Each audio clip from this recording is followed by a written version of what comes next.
Assalamualaikum warahmatullahi wabarakatuh. Selamat pagi, salam sejahtera bagi kita semua. Perkenalkan, nama saya Juhardi, peserta uji kinerja PPG dalam jabatan Angkatan 3 tahun 2023 LPTK Universitas Tanjung Pura.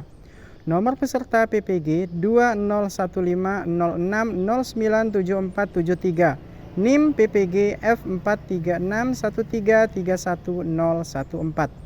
Pada hari ini, Senin 4 Maret 2024, saya akan melaksanakan UKIN dengan materi dampak konflik sosial. Selamat menyaksikan.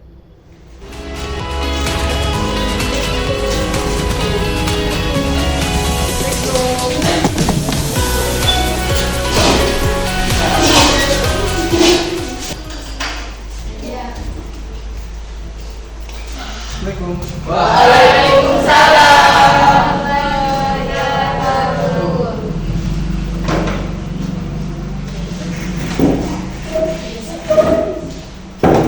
Siap, tegak.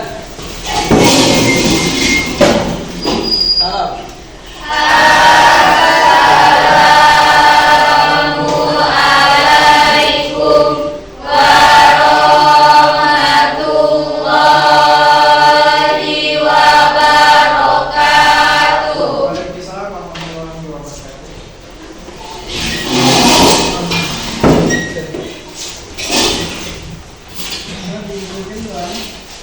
Sebelum mulai pembelajaran pada hari ini, mari kita membaca doa. Dimulai. Bismillahirrahmanirrahim. Alhamdulillahi Rabbil alamin. Ar-Rahmanir-Rahim. Waladdallin. Amin. Selesai. Hari ini kita lanjutkan lagi ya pembelajarannya. Jadi sebelum kita melanjutkannya, hari ini yang tiket sudah melaksanakan tugasnya? Sudah. Sebelum kita lanjut, saya absen ya seperti biasa. Yang tidak hadir. Ada yang tidak hadir hari ini? Ada. Siapa? Tiara. Tiara. Tiara kembangnya? Sakit. Sakit. Oke, jadi memang cuaca sering penghujan. Kalian harus menjaga kesehatan ya, agar tidak mengganggu pelajaran. Ya, sebisa mungkin ya, kalau cuaca hujan, mantel harus siap dengan jaga kesehatan. Jangan tidur terlalu malam. Jangan. Sebelum kita masuk ke materi pada hari ini tentang dampak konflik sosial, jadi di sini saya kilas balik materi sebelumnya. Jadi materi sebelum kita masuk ke dampak sosial, pertemuan minggu lalu kita sudah membahas tentang faktor penyebab konflik sosial. Faktor penyebab konflik sosial. Nah, faktor penyebab konflik sosial itu masih ingat? Ada yang ingat? Ada? 4. Yang pertama, Faktor individu. ya, faktor individu. Yang kedua, Faktor kepentingan. faktor kepentingan. Terus yang ketiganya, faktor Perubahan sosial. perubahan sosial. Dan yang keempat, perbedaan Kebudayaan. Kalau perubahan sosial, mengapa perubahan sosial bisa menyebabkan konflik sosial?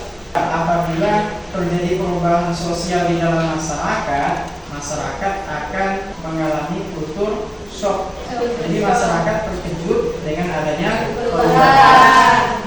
Nah, akibat adanya perubahan secara drastis akan menimbulkan kekacauan di dalam masyarakat, kultur shock. Nah, di sana akan menyebabkan terjadi konflik sosial.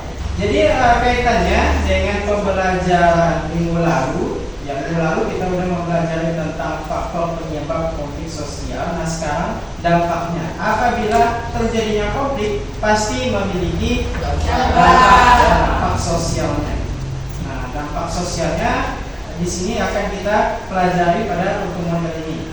Jadi pembelajaran pada hari ini tentang dampak konflik sosial sangat bermanfaat, di mana kita bisa melihat seberapa besar dampak konflik di dalam masyarakat.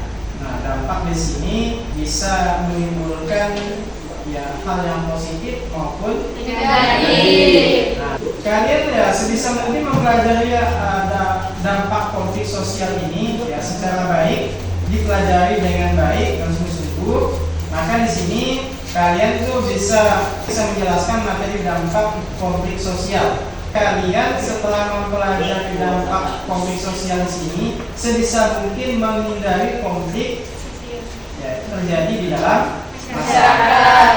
Ya.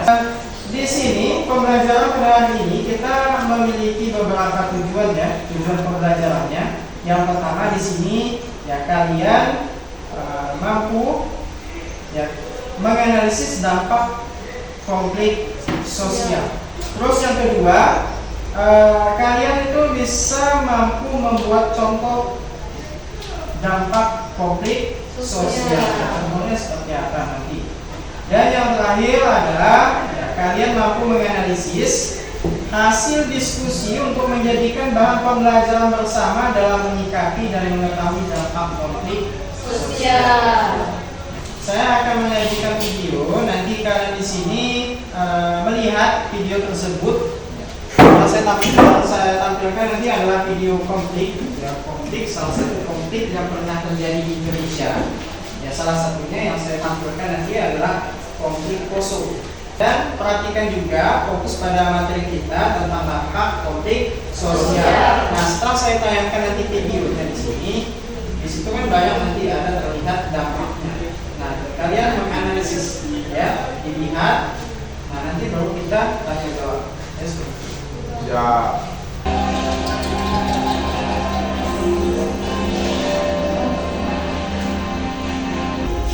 Konflik Poso adalah sebutan dari serangkaian kerusuhan yang terjadi di Kabupaten Poso, Sulawesi Tengah.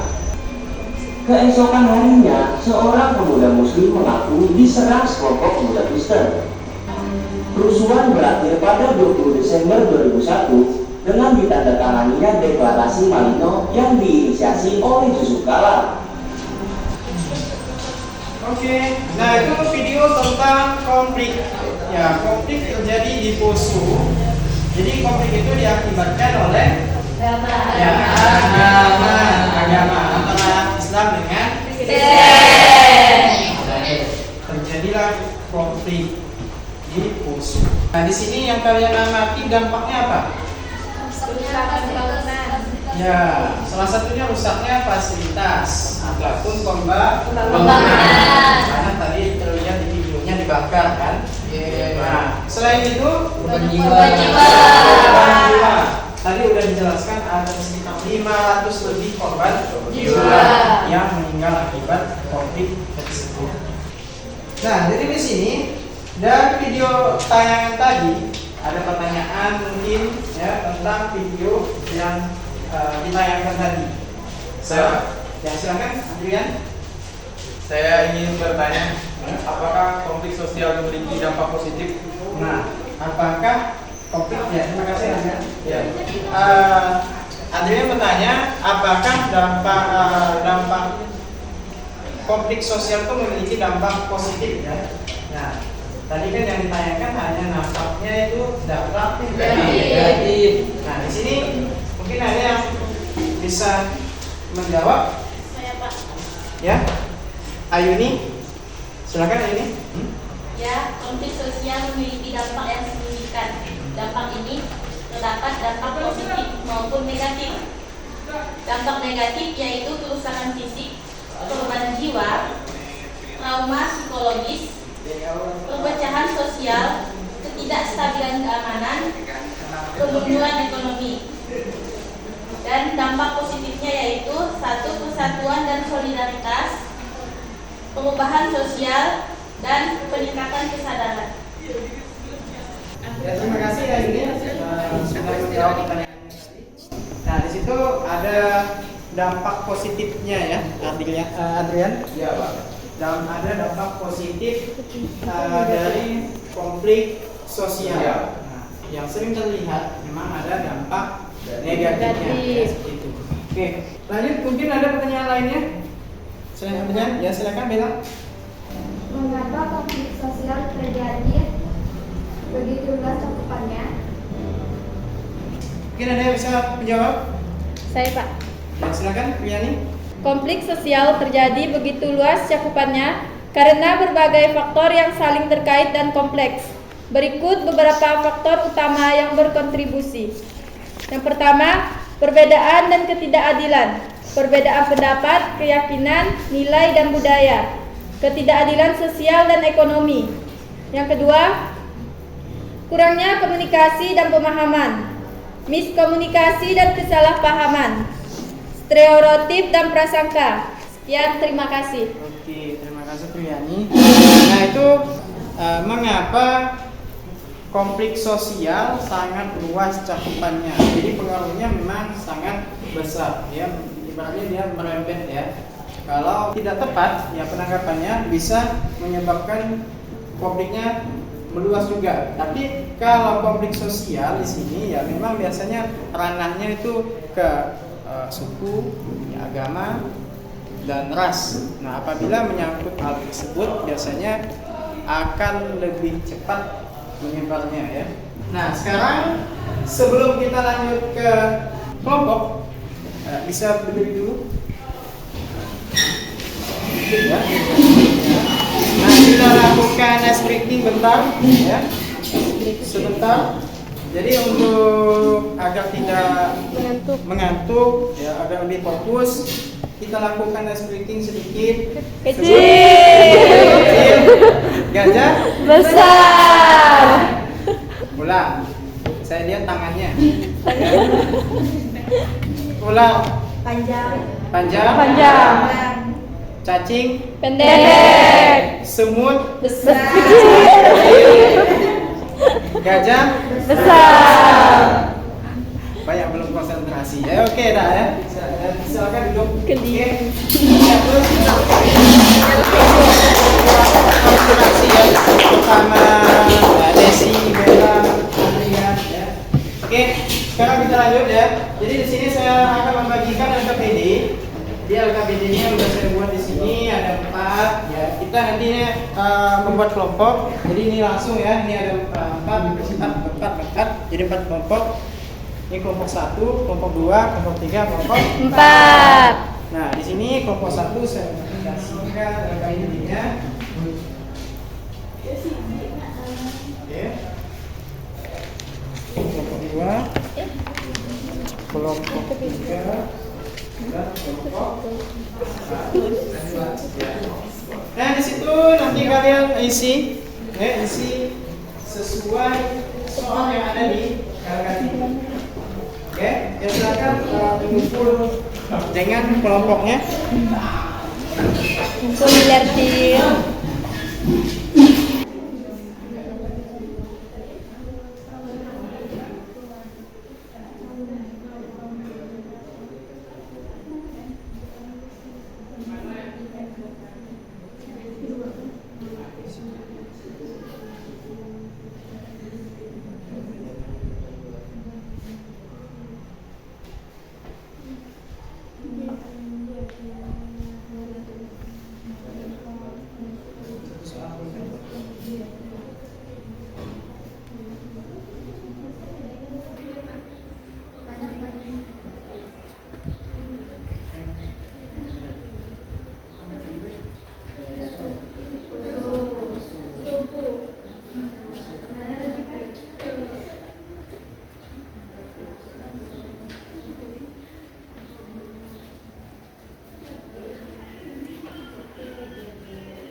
1 sudah? Sudah. Kelompok 2? Sudah. Kelompok 3? Sudah. Oke, sudah ya?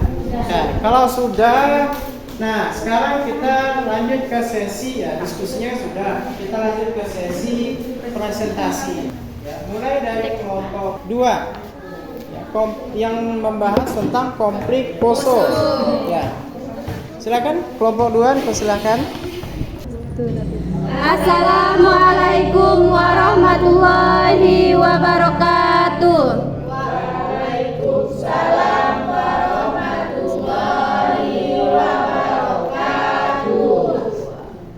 Baiklah, di sini kami dari kelompok 2 ingin mempresentasikan hasil LKPD atau lembar kerja kelompok kami yang beranggotakan 4 orang.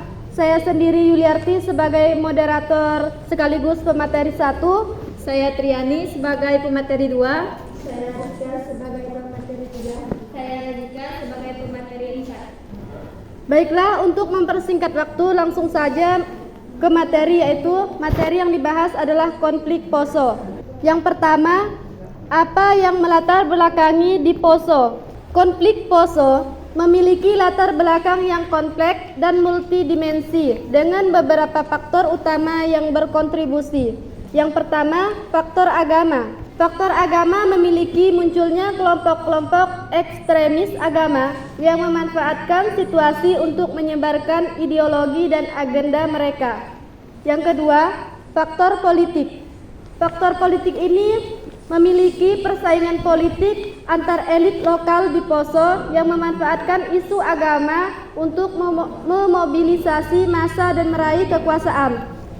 Yang ketiga, faktor ekonomi. Faktor ekonomi ini memiliki ketidakadilan ekonomi yang dirasakan oleh penduduk asli Poso, dengan para pendatang dianggap lebih sukses dan mendominasi sektor tertentu.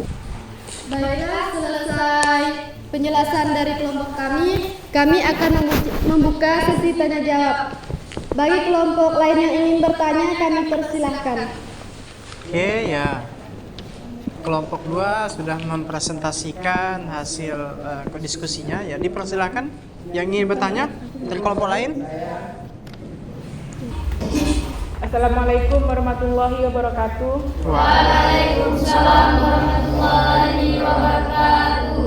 Saya perwakilan dari kelompok 3 ingin mengajukan pertanyaan di kelompok 2. Bagaimana membangun toleransi dan kerukunan antara kelompok di Poso untuk mencegah terjadinya konflik di masa depan?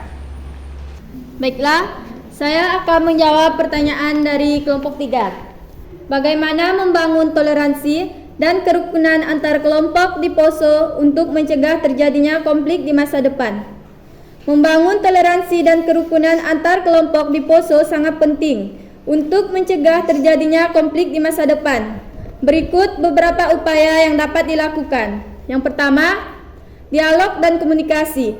Mengadakan dialog antar kelompok agama dan etnis untuk membangun saling pengertian dan kepercayaan. Mendorong komunikasi terbuka dan konstruktif untuk menyelesaikan perselisihan dan perbedaan pendapat. Apakah kelompok 3 sudah mengerti? Oke ya, itu jawaban dari kelompok 2 yang ditanyakan tadi dari kelompok 3 ya, yang diwakilkan oleh Yeni. Ya, silakan. Baiklah, sekian presentasi dari kami. Kurang lebihnya kami mohon maaf dan kami akhiri dengan wassalamualaikum warahmatullahi wabarakatuh. Waalaikumsalam.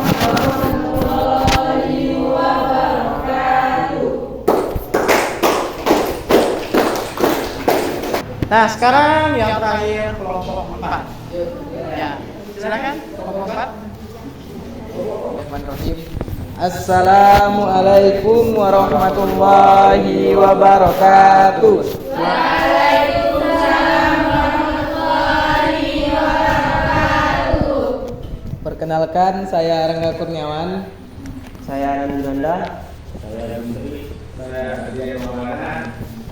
Nah, jadi di sini kami akan mempresentasikan hasil diskusi kami, yaitu tentang LKPD, tugas kelompok. Di sini kami selaku kelompok 4 membahas tentang konflik 1998 etnis Tionghoa. Nah, di sini saya selaku moderator. Saya selaku moderator. Saya selaku penerima. Nah, langsung saja ke pembahasan yang paling utama yang akan disampaikan oleh Adrian Maulana.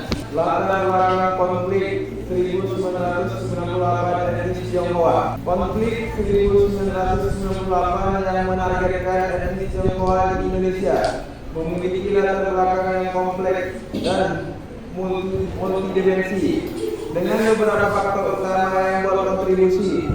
1. Krisis ekonomi. Dampak positif dan negatif kerusuhan Mei 1998 terhadap etnis Tionghoa.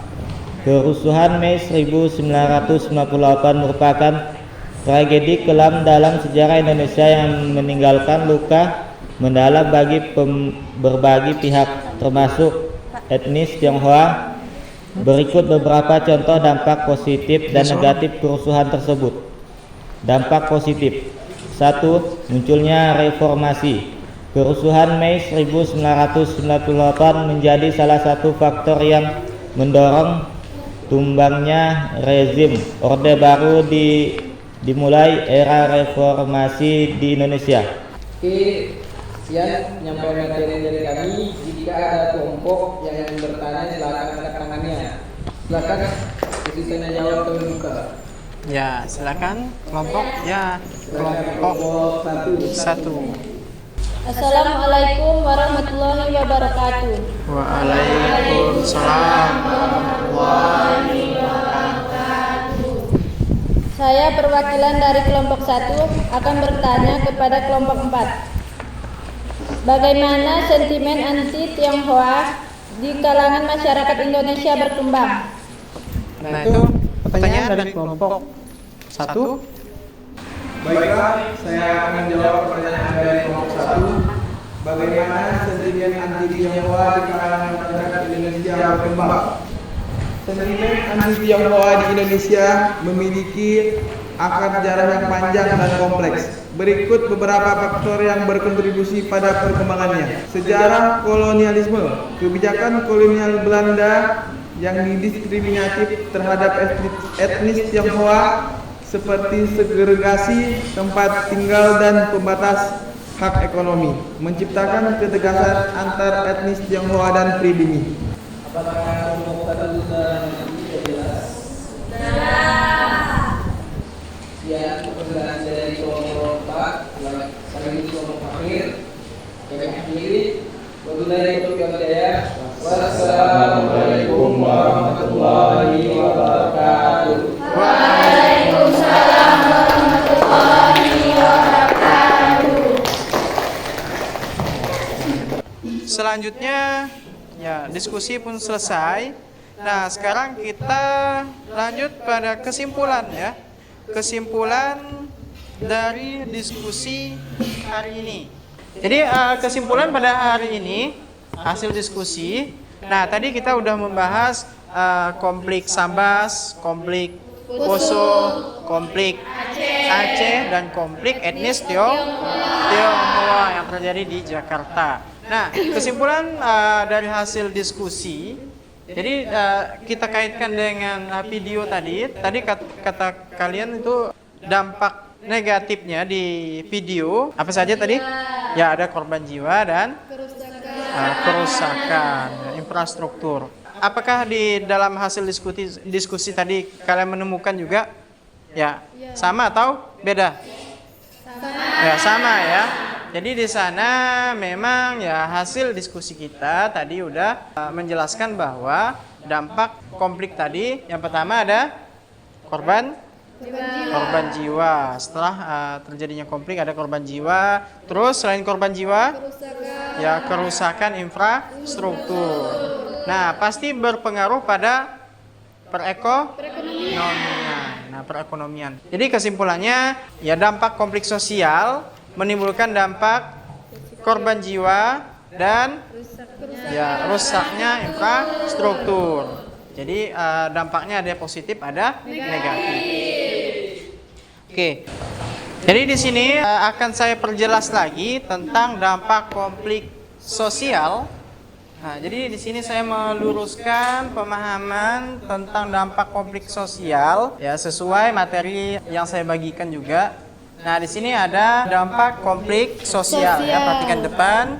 Nah, konflik sosial adalah suatu proses sosial yang melibatkan pertarungan atau percekcokan antara individu, kelompok, atau masyarakat yang memiliki tujuan, kepentingan, nilai, atau pertentangan yang berbeda atau bertentangan. Nah, konflik sosial dapat terjadi karena berbagai sebab seperti perbedaan agama, etnis, terus ada politik, ekonomi, budaya, atau sumber daya. Nah, di sini ada dampak positifnya. Dampak positif yang pertama mendorong perubahan sosial. Terus dampak negatifnya yang pertama menimbulkan kerusakan fisik dan psikologis. Jadi memang perlu sekali kalian mempelajari dampak konflik sosial ya, agar kita mendapatkan ya pembelajaran bahwa konflik sosial ini menimbulkan konflik yang sangat besar, ya menimbulkan dampak konflik yang sangat besar dan sangat merugikan. Jadi sebisa mungkin setelah mempelajari dampak ini kita bisa menghindari yang namanya konflik. Oke, kita lanjut sekarang ke quizzes. Di sini ada quizzes ya masuk. Di sini ada 5 pertanyaan ya. Jadi yang berkaitan dengan soal yang kita pelajari tadi tentang dampak konflik sosial. Ya silahkan masuk ke quizzes. Ya silahkan masukkan kodenya. Kalau sudah kita mulai. Jadi sebelum mulai perhatikan soalnya, baca soal dan pilihannya ya. Oke dah, kita mulai.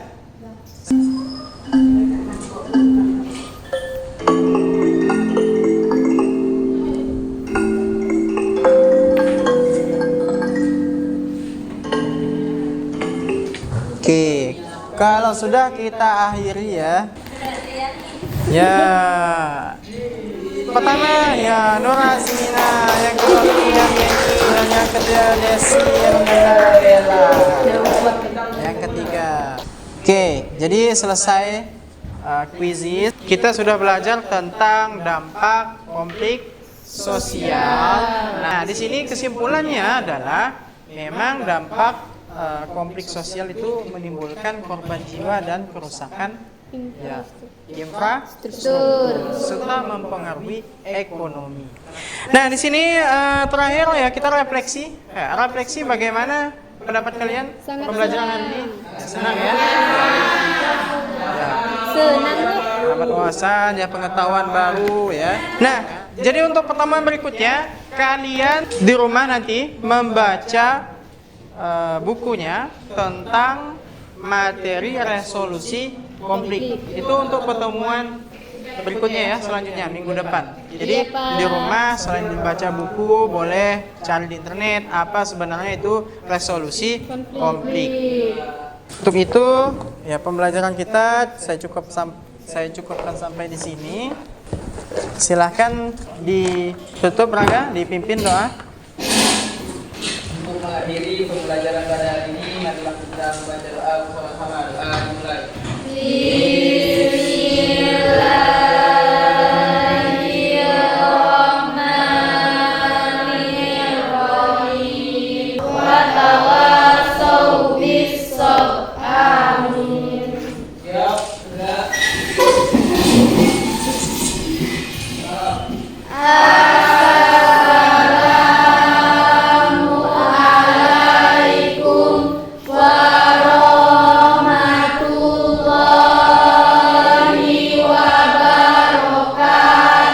Waalaikumsalam warahmatullahi wabarakatuh.